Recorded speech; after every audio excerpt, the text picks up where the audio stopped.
सामान की कीमत उसे चुकानी थी। जब वो खातून काउंटर पर पहुंची पैसे देने के लिए, तो पैदाइशी मुसलमान बच्ची जो कैश काउंटर पर खड़ी थी, उसने समझा कि ये अरब से आई होगी, ये सऊदी से आई होगी, तो बरजस्ता उस खातून से कहती है कि सऊदी कितना अच्छा है कि वहां पर नकाब आसानी से पहना जा सकता है, बुर्का आसानी से पहना जा सकता है। इस मुल्क के अंदर अगर हम बुर्का पहन करके निकलें तो शायद हमें ताना सुनना पड़े, लेकिन आपने बुर्का पहन रखा है, शायद आप सऊदी से तशरीफ लाई हैं, इसलिए आपको बुर्का यहां पहनने के अंदर कोई दिक्कत महसूस नहीं होती। जब उस नकाबपोश खातून ने देखा कि करीब से आदमी छट गए, तो उसने नकाब उठाया। तो नकाब उठाते ही एक अंग्रेज लड़की जो इस्लाम कबूल कर चुकी थी, वो लड़की थी, और उसने नकाब फिर से रखने के बाद, चेहरे पर डाल देने के बाद, पैदाइशी मुस्लिम बच्ची से कहती है, मेरी बहन, मैं सऊदी से नहीं आई हूं, मैं इसी इंग्लैंड की रहने वाली हूं, और मैंने बड़ी मेहनत की है, बड़ी मशक्कत की है, इस्लाम को मैंने बहुत पढ़ा है, तब जाकर के मैं मुसलमान हुई हूं। मेरी बहन, आज तू इसलिए नकाब नहीं पहन रही कि तुझे इस्लाम के लिए कोई कुर्बानी नहीं देनी पड़ी।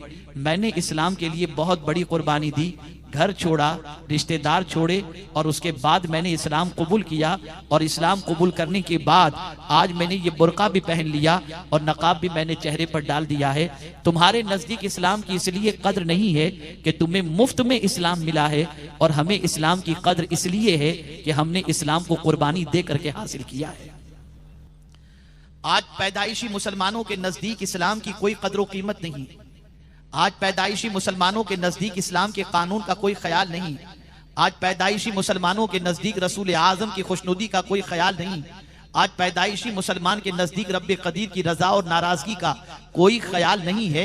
लेकिन वो लोग जिन्होंने इस्लाम के लिए कुर्बानियां दी हैं, इस्लाम के लिए मेहनत व मशक्कत की है, इस्लाम मेहनत व मशक्कत से जिन्होंने पाया है, वो इस्लाम पर अमल भी करते हैं।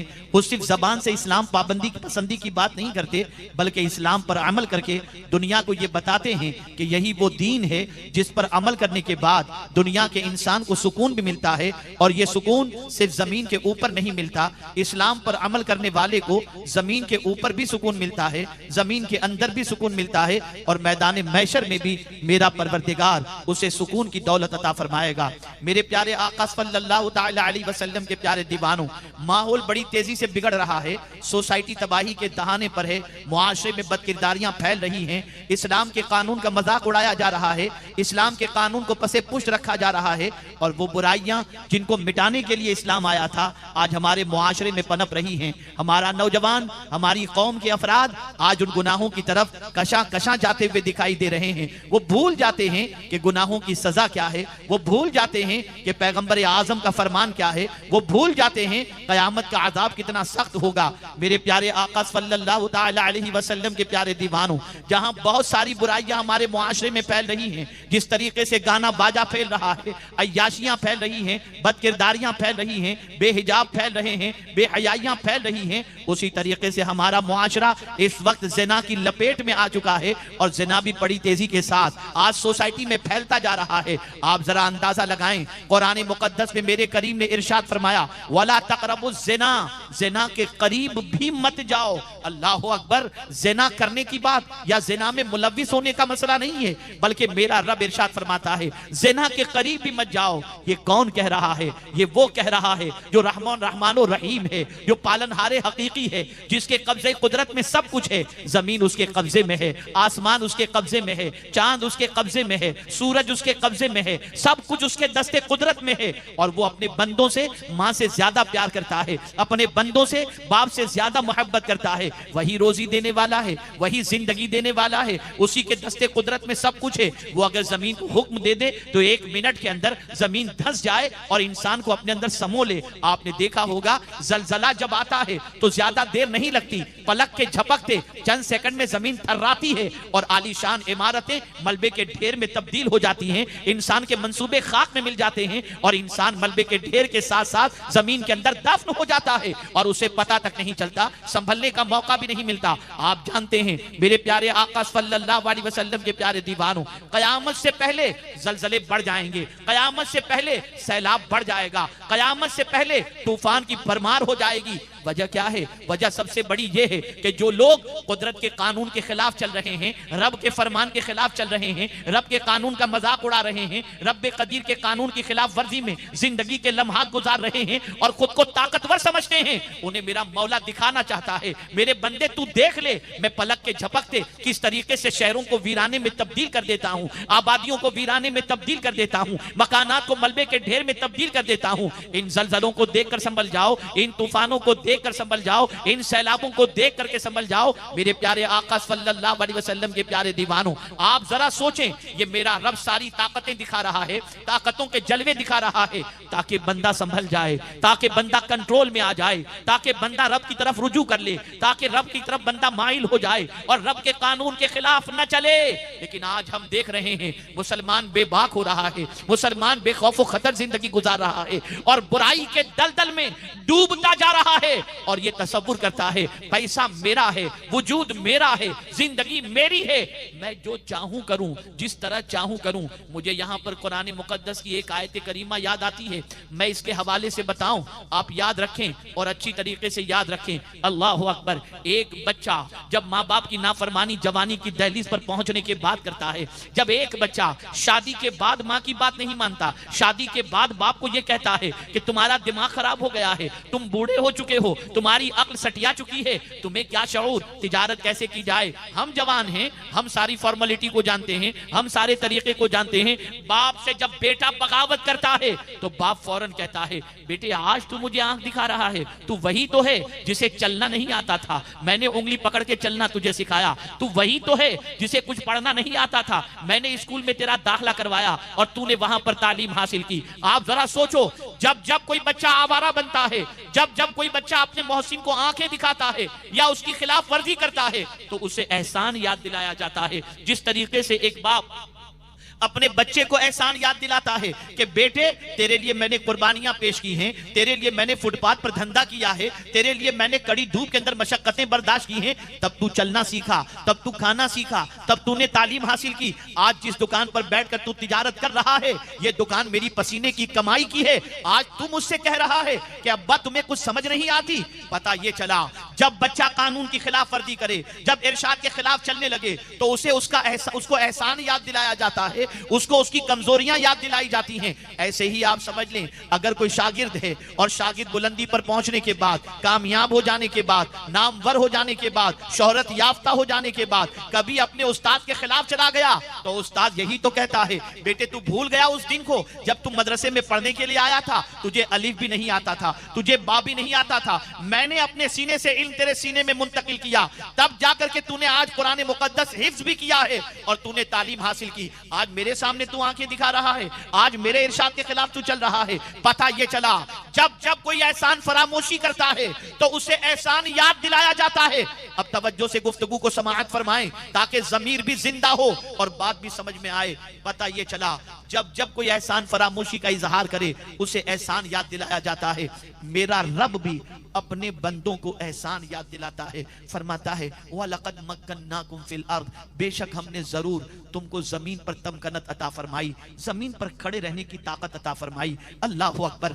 आज जिन पैरों पर चलकर तुम बुराइयों के अड्डों पे जाते हो, जिन पैरों पर चलकर तुम गुनाह की दहलीज पर जाते हो, जिन पैरों पर चलकर तुम आवारा गर्दी के मकानों के करीब पहुंचते हो, ये पैर अल्लाह अज़्ज़ व जल्ल ने अता फरमाए हैं। रब फरमाता है इस पैर में ताकत हमने अता फरमाई, इसमें तमकनत हमने अता फरमाई। ये परवरदिगार जल्ल जलालहू फरमा रहा है। क्या मतलब है तमकनत का, क्या मतलब है ठहराव का? तो मेरे प्यारे आका सल्लल्लाहु अलैहि वसल्लम के प्यारे दीवानों, अपने बचपने को याद करो, अपनी पैदाइश के वक्त को याद करो कि जब हम पैदा हुए थे तो हमारे पास दो पैर तो थे लेकिन खड़े रहने की ताकत नहीं थी।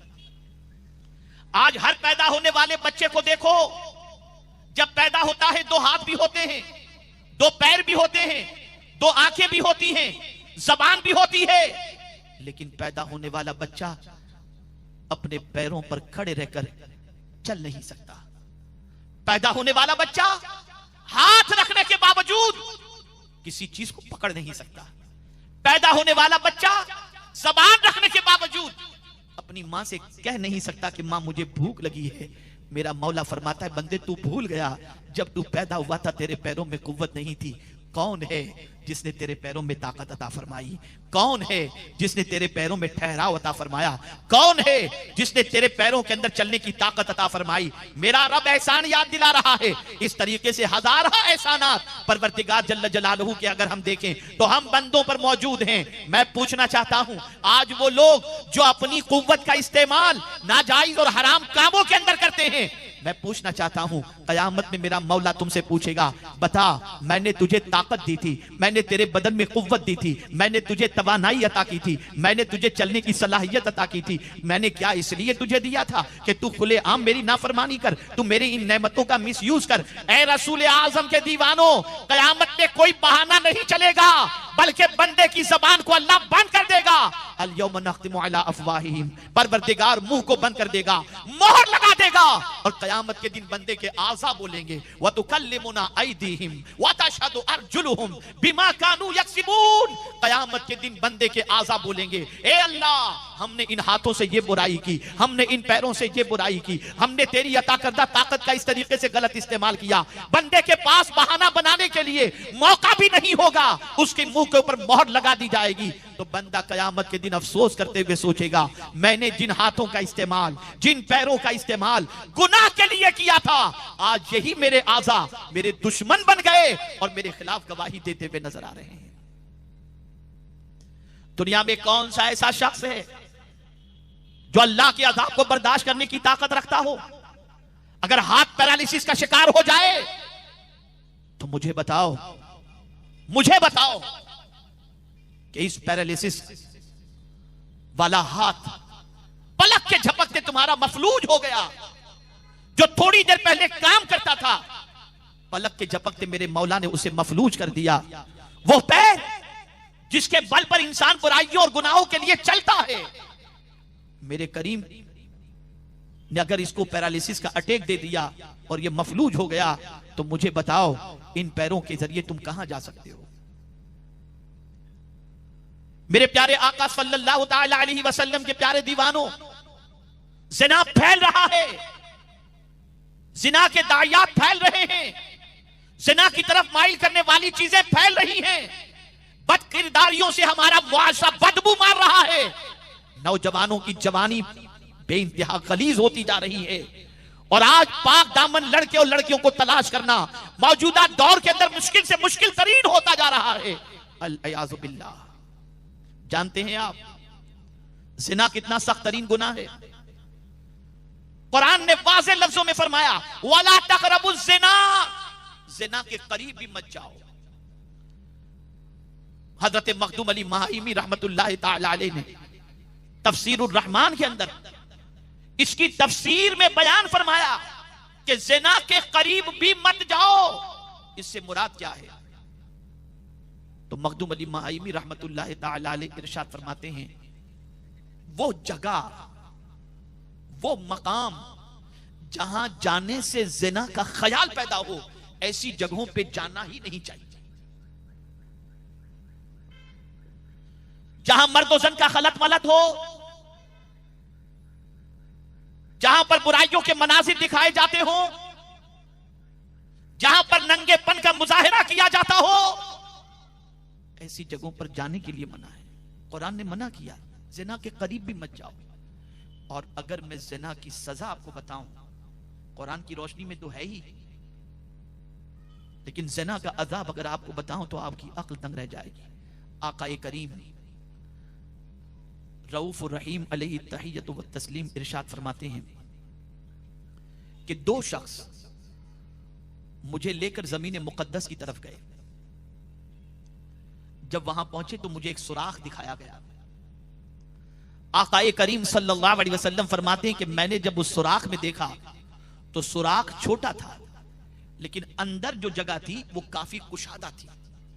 जिस तरीके से तन्नूर होता है आपने तंदूरी रोटी के हवाले से आपने देखा होगा कि तंदूरी रोटी जब सेकते हैं तो सिर्फ रोटी लेकर के अंदर डालने के लिए, सेकने के लिए, वो ऊपर का सुराख छोटा होता है लेकिन अंदर पूरे मटके जैसा बड़ा सा कुशादा होता है।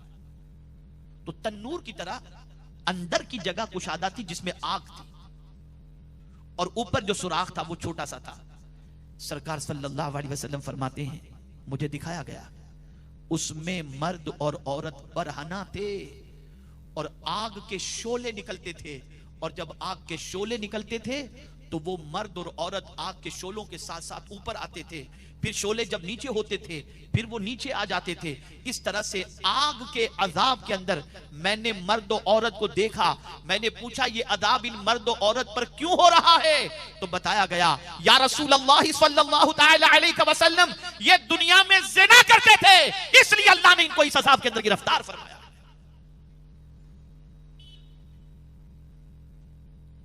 चंद लम्हों की लज्जत के लिए इंसान उस जहन्नम की आग के अजाब को बर्दाश्त करने की दावत देता है, जिस जहन्नम की आग के हवाले से रसूल गिरामी वकार सल्लल्लाहु अलैहि वसल्लम ने इरशाद फरमाया, अगर जहन्नम के दरवाजे को सुई के सुराख के बराबर भी खोल दिया जाए तो पूरी दुनिया जल करके राख हो जाए। यह जहन्नम की आग की ताकत है। उस जहन्नम की आग के हवाले उस मर्द और औरत को किया जाएगा जो दुनिया में जिना किया करते थे, जो दुनिया में बदकारी किया करते थे। ऐ रसूल गिरामी वकार सल्लल्लाहु तआला अलैहि वसल्लम के प्यारे दीवानों, एक मकाम पर आकाए करीम रऊफ और रहीम अलैहि तहियत व तस्लीम ने इरशाद फरमाया, जिना से बचो कि ज़िना की वजह से 6 किस्म की परेशानियों में इंसान गिरफ्तार होता है। 3 दुनिया की तकलीफ और मुसीबत और 3 आखिरत। वो लोग जो रात की तारीकी में गंदी पिक्चरें देखते हैं, वो लोग जो अय्याशी के अंदर अपनी जिंदगी के लम्हात गुजारते हैं, वो लोग जो ज़िना के अड्डों पर पहुंचकर अपनी रात को आवारा बनाते हैं, और वो लोग जो ज़िना का बदनुमा दाग अपने वजूद पर लगाते हैं। जरा सुनो, मदीने के ताजदार आकाए करीम सल्लल्लाहु अलैहि वसल्लम ने क्या इरशाद फरमाया। सरकार सल्लल्लाहु अलैहि वसल्लम फरमाते हैं, ज़िना से बचो कि ज़िना की वजह से 6 मुसीबतों में गिरफ्तार ज़िना करने वाला हो जाता है। 3 दुनिया की मुसीबत और 3 आखिरत की मुसीबत। कौन सी दुनिया की 3 मुसीबतें हैं? तो मेरे आका सल्लल्लाहु तआला अलैहि वसल्लम ने दुनिया की पहली मुसीबत और पहली तकलीफ का जिक्र किया। आकाए करीम सल्लल्लाहु अलैहि वसल्लम इरशाद फरमाते हैं, जिना करने वाले की इज्जत और आबरू खत्म हो जाती है। अगर मुआशरा बागैरत है, मुआशरे के अंदर अभी भी बुराई को बुराई समझने का जज्बा मौजूद है, तो किसी जानी के हवाले से मुआशरे के बाशऊर इंसान के दिल के अंदर इज्जत नहीं होती, अहमियत नहीं होती। और इज्जत बहुत अहम सरमाया है, बहुत अहम सरमाया है। कुरान मुकद्दस में रब्बे कदीर जल्ल जलालहू ने इज्जत का जब तस्करा फरमाया तो इरशाद फरमाया, वलिल्लाहिल इज्जतु वलिरसूलिही वलिल मुमिनीन। इज्जत तो अल्लाह के लिए है, उसके रसूल के लिए है और मोमिनीन के लिए है। तो ज़िना करने वाले को दुनिया के अंदर जो पहली मुसीबत का सामना होता है वो ये है कि उसकी इज्जत खत्म हो जाती है। आप सोचेंगे कि इज्जत कहां जाती है? पैसा हो और आदमी ज़िना करे कोई फर्क नहीं पड़ता। लेकिन मैं आपको एक चीज बताऊं, अगर उसका ज़मीर जिंदा है ना तो इज्जत ज़िना करने वाला जो है ना खुद अपनी नजरों से गिर जाता है, अपनी नजरों से गिर जाता है। उसका अपनी नजरों में कोई मकाम नहीं रहता।